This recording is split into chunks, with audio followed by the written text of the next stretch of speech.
আসসালামু আলাইকুম এভরিওয়ান, সবাইকে পবিত্র রমজানুল কারিমের শুভেচ্ছা জানিয়ে শুরু করতে যাচ্ছি আরও একটি রমজান স্পেশাল রেসিপি। আমার আজকের রেসিপি হচ্ছে কাস্টার্ড শরবত।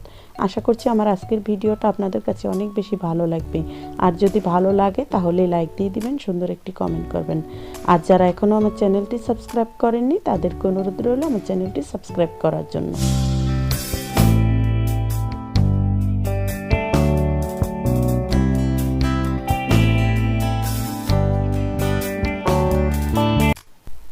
চলে এলাম মূল রেসিপিতে। এখন আমি একটা বাটিতে হাফ কাপের মতো পানি নিয়ে নিচ্ছি, এটা নর্মাল পানি।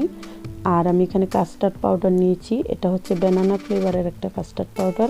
তো আমি এখান থেকেই 2 টেবিল চামচ পরিমাণ দেব। তো এই যে এরকম টেবিল চামচ নিয়েছি, এই টেবিল চামচের 2 টেবিল চামচ দিয়ে নিচ্ছি পানির ভিতরে। মূলত আমি কাস্টার্ড পাউডারটা গুলিয়ে নিতে চাচ্ছি, সেজন্যই পানিটা দিয়ে গুলিয়ে নিচ্ছি। তো আপনারা যে কোনো ফ্লেভারেরই নিতে পারেন কাস্টার্ড পাউডার। আর আমি যেহেতু 1 লিটার দুধ দিয়ে তৈরি করব, সেই জন্য 2 টেবিল চামচ দিয়ে দিয়েছি। আর তোকমা নিয়ে নিচ্ছি 1 টেবিল চামচ পরিমাণ। তো তোকমাটা একটু আগে ভিজিয়ে রাখবো, তাহলে একদম ফুলে উঠবে, সেজন্য আমি আগে ভিজিয়ে নিচ্ছি। আর তোকমা কিন্তু কোষ্ঠকাঠিন্য দূর করতে সাহায্য করে। তো রমজানে দেখা যায় যে স্ন্যাক্স আইটেম ভাজা পোড়া এগুলো খেতে খেতে কিন্তু একটা কোষ্ঠকাঠিন্যের সমস্যা হয়, সেই ক্ষেত্রে তোকমা খুবই উপকার। যে কোনো শরবতের সাথেই তোকমা মিশিয়ে খেতে পারেন। তো এই তো আমি তোকমা আর কাস্টার্ড পাউডারটা একটা সাইডে রেখে দিলাম। আর এখানে 3 ধরনের বাদাম নিয়েছি, কাঠবাদাম, কাজু বাদাম আর চীনা বাদাম। তো এখন আমি বাদামগুলো একটু ব্লেন্ডারে ভেঙে নিচ্ছি, মূলত গ্রাইন্ডারে ভেঙে নিচ্ছি আমি। তো যাই হোক, এটা আপনারা হাতের কাছে গ্রাইন্ডার না থাকলে পাটায়ও পিষে নিতে পারবেন। তো আমি হাফ কাপের মতো নিব পাউডার। তো এই তো পাউডারটা ভাঙা হয়ে গিয়েছে। 3 ধরনের বাদাম, তো আপনারা যে কোনো 1 ধরনের বাদাম দিয়েও করতে পারবেন। চুলাতে একটি প্যান বসিয়ে দিয়ে তারপরে দিয়ে দিচ্ছি 1 লিটার তরল দুধ। তারপরে আমি চুলার আঁচটা মিডিয়ামে করে দুধটাকে অনবরত নেড়ে নিব, তা না হলে নিচ দিয়ে ধরে যেতে পারে তলা দিয়ে। তো আমি একটা নন স্টিকের প্যান নিয়েছি, তো এই ক্ষেত্রে ধরে যাওয়ার চান্সটা কম। স্টিলের পাত্র নিলে কিন্তু অনবরত নাড়বেন। তো আমি দুধটাকে বলক তুলে নিয়ে তারপরে চিনি দিয়ে দিলাম 1 কাপ পরিমাণ। এখন চিনিটাকে নেড়ে চেড়ে ভালোভাবে গলিয়ে নিলাম। তো আবারও বলক চলে এসেছে। তো এই পর্যায়ে আমি গুঁড়া দুধ দিয়ে দিচ্ছি, এটা হচ্ছে পাউডার যেই মিল্ক নিডো ব্র্যান্ডের, ওইটা নিয়েছি। তো যে কোনো পাউডার মিল্ক দিতে পারবেন। তো 1 কাপ দিয়ে দিলাম দুধ। তো ভালোভাবে নেড়ে দিচ্ছি যাতে দলা পেকে না যায়। তো এই তো নেড়ে চেড়ে মিশিয়ে নিয়েছি। তো এই পর্যায়ে আমি দিয়ে দিচ্ছি যে বাদামটা গুঁড়ো করে রেখেছিলাম হাফ কাপের মতো, সেই বাদামের গুঁড়াটা।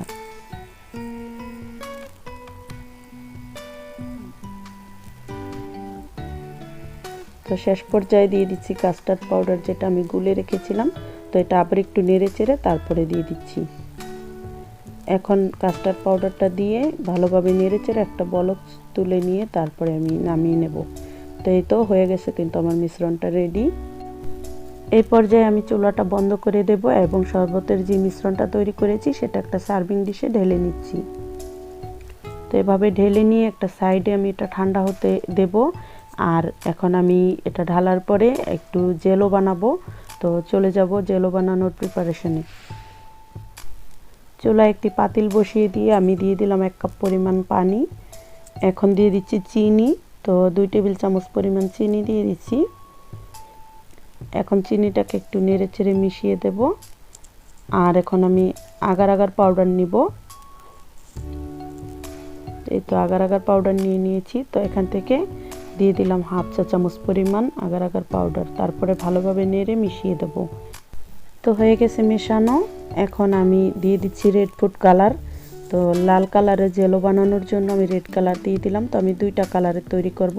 তো এটা কিন্তু কিছুক্ষণ আমি জাল করে নিয়েছি, 2 মিনিটের মতো হয়ে গিয়েছে। এখন আমি একটা বাটিতে ঢেলে রাখছি। তো সেমভাবে আমি একটা গ্রিন কালারও বানিয়ে নিলাম। জেলোগুলো মোটামুটি ঠান্ডা হলে তারপরে আমি ফ্রিজের নর্মালে রেখে দেবো ভালোভাবে জমে যাওয়ার জন্য। আর কাস্টার্ডের মিশ্রণটাকেও আমি ফ্রিজের নর্মালে রেখে দেবো।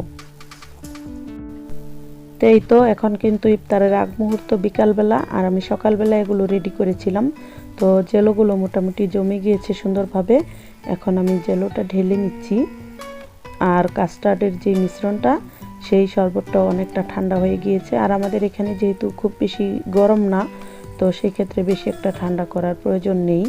তো আপনারা চাইলে কিন্তু রাতেও তৈরি করতে পারেন, রেখে দিতে পারেন ফ্রিজে, সারা রাত ঠান্ডা হয়ে থাকবে সেক্ষেত্রে, বা আইস কিউবও ব্যবহার করতে পারেন। তো এই তো জেলোটাকে আমি কেটে নিচ্ছি ছোট ছোট পিস করে। তো সেমভাবে আমি গ্রিনটাও এভাবে কেটে নেব একটা প্লেটে রেখে। তো এই পর্যায়ে আমি এখন কাস্টার্ডের মিশ্রণটার ভিতরে তোকমা যেটা ভিজিয়ে রেখেছিলাম, তো সেটা দিয়ে দিলাম। একদম সারাদিনে টইটুম্বুর হয়ে গিয়েছে ফুলে, আর পর্যাপ্ত পরিমাণে পানি দিয়েছিলাম আমি, পরবর্তীতেও কিছুটা পানি তোকমার সাথে মিশিয়ে দিয়েছিলাম। আর আমি কাস্টার্ডের যে মিশ্রণটা, এই শরবতের ভিতরে কিছুটা জেলো দিয়ে দিয়েছি, আর কিছুটা রেখে দিয়েছি উপরে ডেকোরেশনের জন্য। তো সম্পূর্ণ আপনাদের পছন্দ অনুযায়ী সাজিয়ে নিতে পারেন। তো আমি উপরে আবার এক লেয়ার জেলো দিয়ে দিলাম, আর এখন উপরে দিয়ে দিচ্ছি বাদামের মিশ্রণ, বাদামের যেই পাউডার করেছিলাম গুঁড়ো করে সেটা। তো আশা করছি ভিডিওটা আপনাদের কাছে ভালো লেগেছে। যদি ভালো লেগে থাকে আবারও বলছি লাইক দিয়ে দিবেন, সুন্দর একটি কমেন্ট করবেন, কারণ আপনাদের লাইক এবং কমেন্ট আমাকে অনেক বেশি মোটিভেট করে পরবর্তী ভিডিও তৈরির জন্য। সবাই অনেক বেশি ভালো থাকুন, সুস্থ থাকুন। কথা হবে পরবর্তী ভিডিওতে ইনশাআল্লাহ। আল্লাহ হাফেজ।